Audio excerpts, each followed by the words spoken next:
Hello, I'm Jay and welcome to May's edition of WildWatch.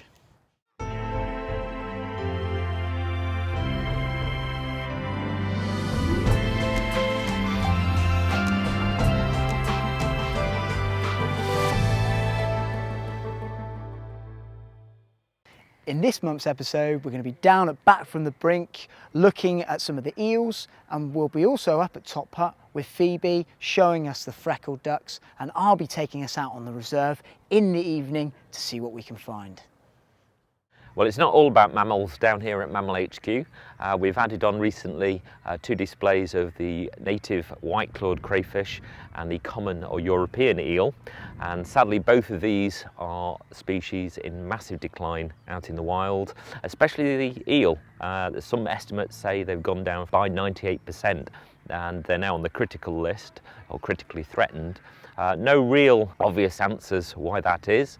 There's been the usual candidates of habitat loss, pollution. They are also fished, but a prime candidate is actually the hydro dams and blockages in the rivers that's stopping their migration from the freshwater out to sea.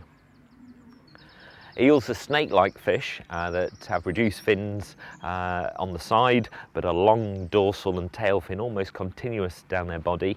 Their backbone is also very articulated and very movable in the water, and it's that sinuous swimming from side to side that pushes them along.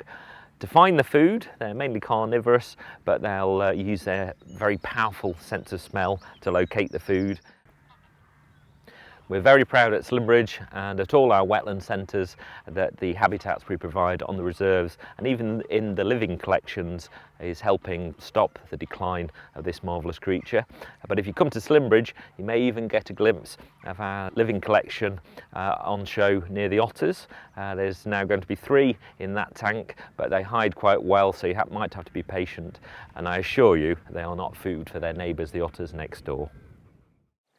We're down in an off-site breeding aviary today to take a closer look at the breeding habits of the lovely freckled duck. So this Australian species is stimulated to breed not just through day length and through food availability like you see in the UK, but by rainfall, because rainfall in Australia means lovely foodstuffs for their future offspring.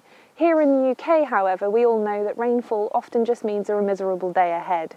So I'm down here with my trusty down basket to investigate what's going on in the freckled duck line. We have a lovely group in here, 5 birds, 2 males with 3 females, and they've been showing lovely breeding attitudes since December and January. Despite huge variations in the size and texture of wildfowl eggs, the majority of the duck species take 26 to 28 days to hatch, and the freckled duck is no different. In an aviary such as this, I'm aiming to collect the eggs 2 to 3 days before hatch and to take them safely off to an incubator to continue the process in hand. Hatching is a really arduous process, and the alignment in the egg can take several days, but with species such as the freckled duck, which negotiate with their brothers and sisters while they're still in the egg in order to hatch on the same day, this can be very quick. The freckled duck could take between 5 to 10 minutes to actually make that escape hatch from the egg and push themselves out into the world for the first time. And we've been lucky enough to film that happening for real for you today. Once all of the ducklings are hatched and fully fluffed up, maybe 10 to 12 hours later, we'll transfer them to a brooder. This brooder contains just a simple carpet mat and a 150 watt bulb to keep them warm. It's at this point that the yolk sac comes into its own and provides them with a 12-hour free meal and an opportunity to have a fantastic snooze. They look fantastic at this stage because they're all sort of inside out and haven't worked out how to use their feet, and their eyes are opening for the first time. And for a bird that's been contorted in the eggshell upside down for the first time, they've got to hold their little head up, and it's fantastic to watch. So hopefully you'll enjoy it just as much as I do. Nowadays we're lucky enough to have freckled ducks on exhibit all the time. I'm personally very attached to the freckled duck as a species because I think they're very diverse and interesting, and they have a lot to learn about and a lot of good qualities to teach people about why wildfowl are interesting. So hopefully you guys will agree with me, and you can visit these guys anytime you like down on the Loopway next to the Cereopsis pen. We're going to wait a little bit longer for it to get dark, and then we're going to go out onto the reserve and see if we can find some of our more cryptic species.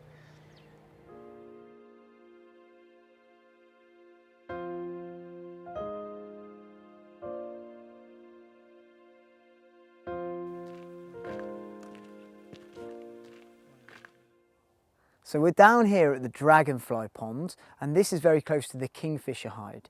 We're out here at night because amphibians, most of them, like I've mentioned on previous WildWatch videos, are nocturnal, which means they come out at night. And these are a fantastic pond to find amphibians at.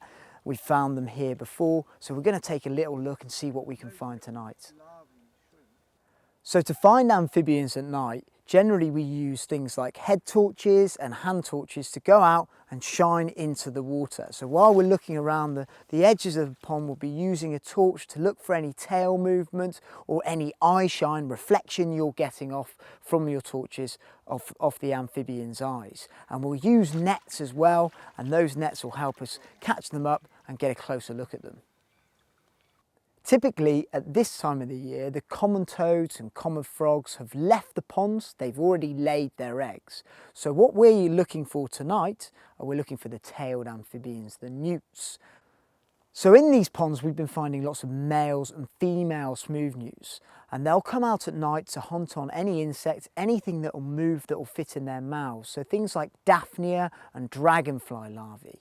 And during this time, the males will also take this opportunity to try and court with the females. They'll use their tail and their crest to display to the females in the hope that they might breed with one.